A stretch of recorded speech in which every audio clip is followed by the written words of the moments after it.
Hello there. Today I'm taking a look at another wine from Mount Etna in Sicily. It's a Rosso. So this is Benati's Contrada Cavaliere Etna Rosso 2017.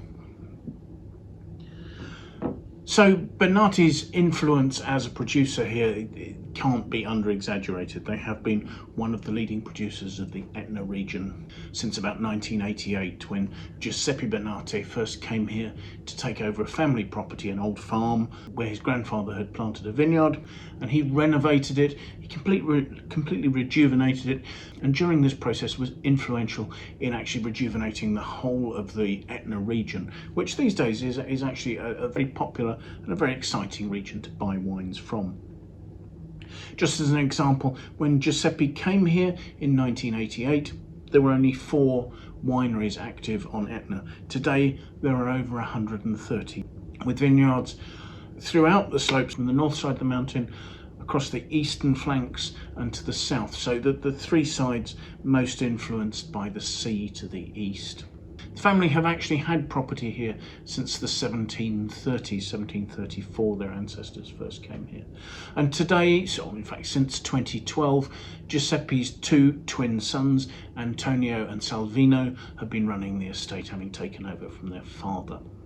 The family believe in using the local varieties, the indigenous local varieties, some of which have grown for over 1,000 years on the slopes of Mount Etna. And in fact, a lot of their wines are specifically made to be, as this is a single vineyard wine, to show off the different terroirs that exist in the different locations on the mountain, where obviously you have different exposures, different altitudes, and a certain variation of soil types as well. So Mount Etna is a volcano. It's actually still active.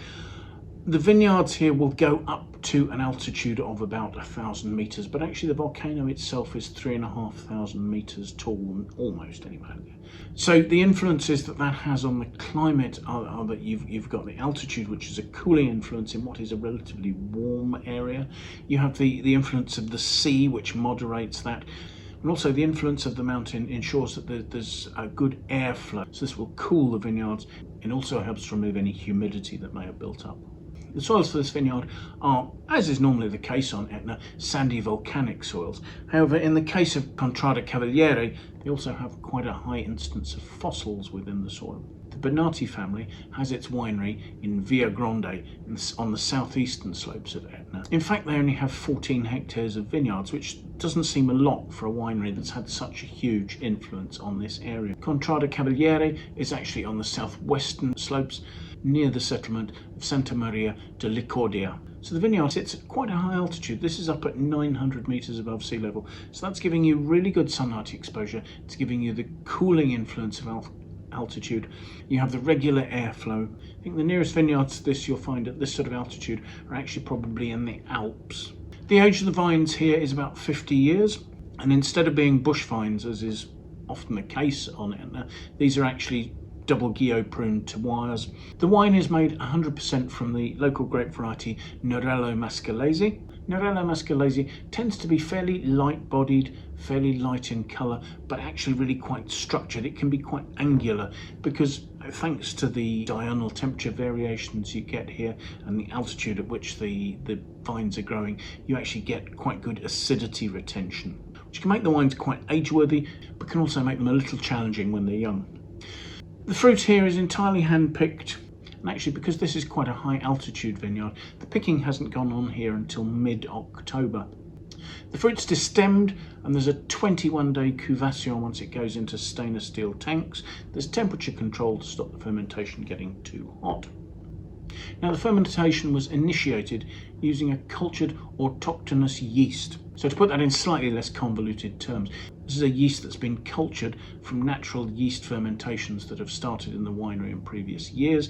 They've been specially selected to meet the needs that the winemaker has, and having selected that, the winery has cultured that yeast. So it's actually their own local native yeast strain. It's not actually a wild ferment because the juice has been inoculated with a yeast culture. The wine ages in seasoned French oak tonneaus, large casks, old casks. So we're not looking for this to be a wine that has an awful lot of obvious new oak vanilla aromas.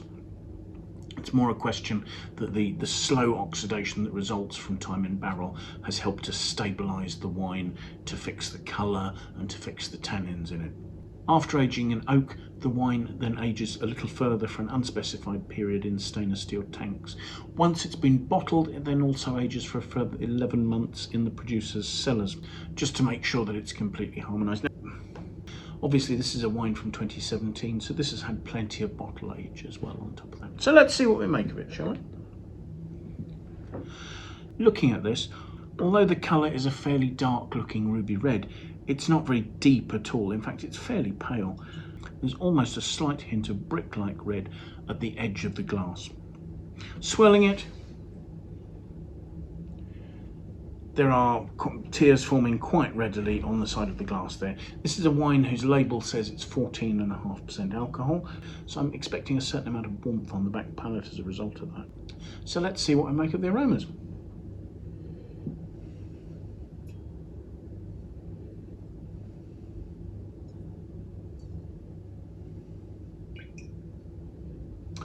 The aromas have a lovely maturity. There's a wonderfully harmonious, slightly cooked red plum, juicy red cherry note, but in combination with that there are sort of slightly smoky notes. There's an almost sort of meaty mushroom note. There are hints of dried leaves, tobacco leaf, all those sort of savoury elements. But I'm talking about those as different elements. Actually, they're all beautifully integrated there. So let's have a taste.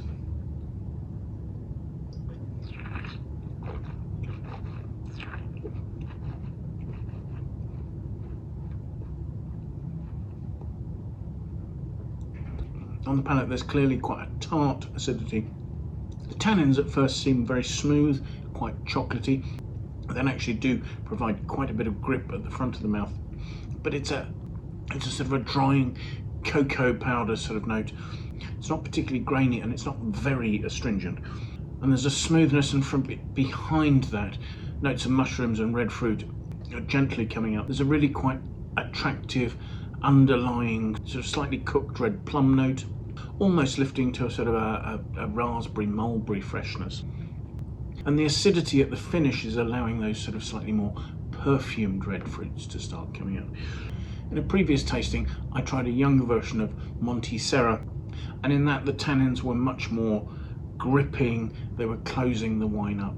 Here they're actually providing a delicate structure which is giving a bit of length at the finish. You're seeing a little tiny bit of spice, perhaps a little touch of cinnamon on the end, along with slightly mellow cooked fruit and a hint of sort of mushroomy development. I think it's a wine whose lovely fresh acidity would make it a great accompaniment to charcuterie and actually to quite a large spectrum of foods. There is a lovely mouth-watering quality.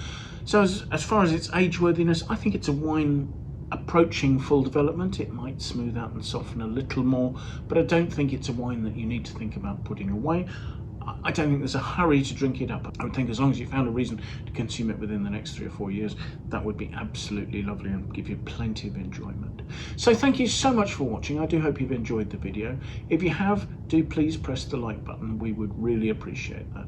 If you wanted to sign up and subscribe to our channel, that would be fantastic. That way you can set yourself a notification and be warned every time we publish a new video.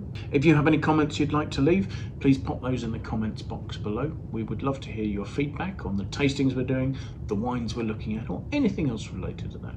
If you have any friends you think might like to watch the video, do please feel free to forward it to them. We would very much appreciate your endorsement in that way.